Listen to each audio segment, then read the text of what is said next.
Me llamo Ángel Viñas, soy catedrático ya jubilado de la Universidad Complutense. He sido asesor de los ministros de Asuntos Exteriores en una época ya remota y del Ministerio de Asuntos Exteriores salté a la Comisión Europea, donde he desempeñado diversos cargos de director de Relaciones con América Latina y Asia y después de Derechos Humanos, Ayuda a la Democratización y Política Multilateral.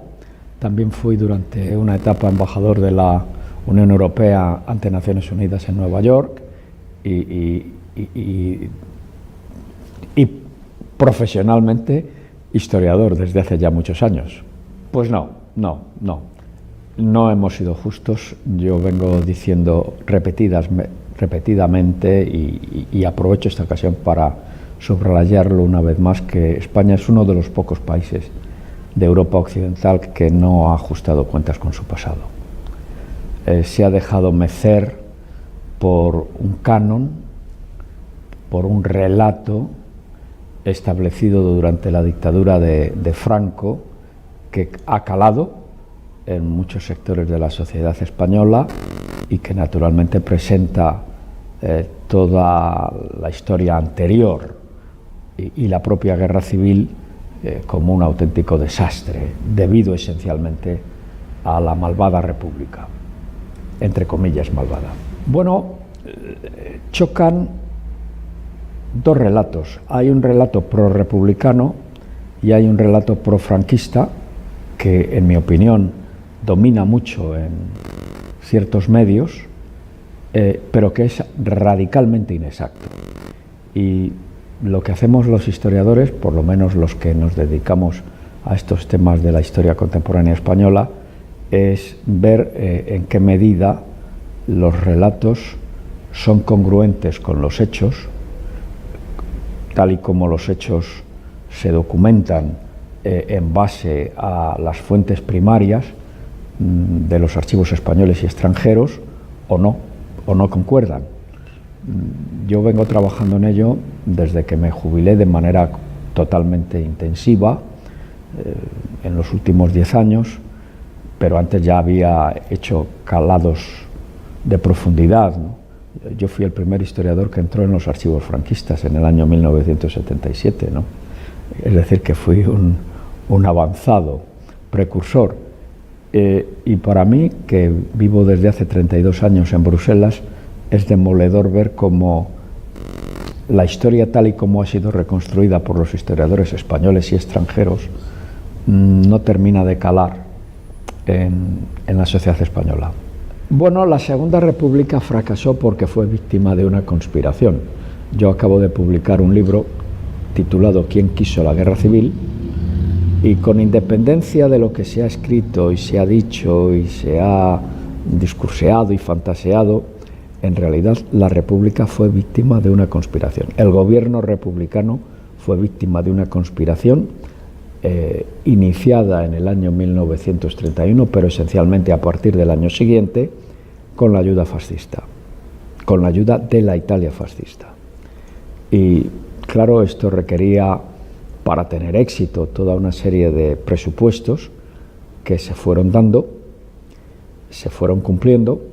La guerra no fue inevitable, por supuesto, en contra de lo que se ha dicho y se continúa afirmando, pero ya en el año 1935, en octubre, en una entrevista entre Antonio Goicoechea, que era uno de los jefes de Renovación Española, monárquico convencido, monárquico integrista, con Mussolini, le dijo: si las izquierdas ganan las elecciones, nos sublevamos.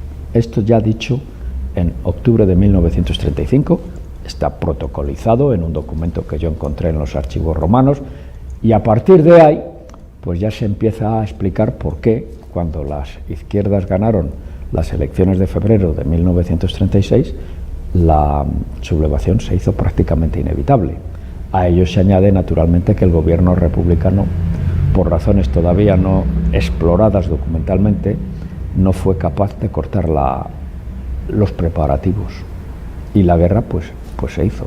Bueno, los exiliados de la retirada tuvieron una fortuna muy diversa. De entrada estamos hablando de casi medio millón de personas. Aproximadamente unos 350.000 volvieron a España en los 6 u 8 meses siguientes a la salida, y el destino de algunos de ellos pues no fue particularmente agradable. Habían servido a la República en cargos de responsabilidad, muchos de ellos fueron metidos en la cárcel y a otros simplemente los fusilaron, ¿no? Muchos de ellos sufrieron desde luego privaciones sin cuento en la Nueva España, pero de ellos se habla poco porque está poco estudiado, ¿no? Está poco estudiado. Lo que está más estudiado es el exilio que se produce en el extranjero y que se mantiene en el extranjero. Y hay de aproximadamente, no sé ahora las cifras así de memoria, ¿no? La mayor parte se quedó en Francia. Tenía una característica, el exilio español en Francia tuvo una característica muy singular, y es que predominaba el elemento proletario, es decir, fue un exilio de gente con pocos recursos, de las clases menesterosas, que se asentaron en Francia, ¿no? Bien o mal, ¿no? Algunos pasaron a la resistencia. He de confesar que los primeros que participaron en acciones contra el ocupante nazi fueron españoles en ciertos departamentos del sur de Francia, porque para ellos continuar luchando contra los nazis era seguir la guerra civil, lo que habían hecho en España, y estaban mucho más habituados que los franceses. No fueron muchos, pero sí estuvieron desde el principio, en contra de lo que hicieron muchos franceses, los que se sumaron a la resistencia se sumaron después. Los españoles ahí fueron precursores.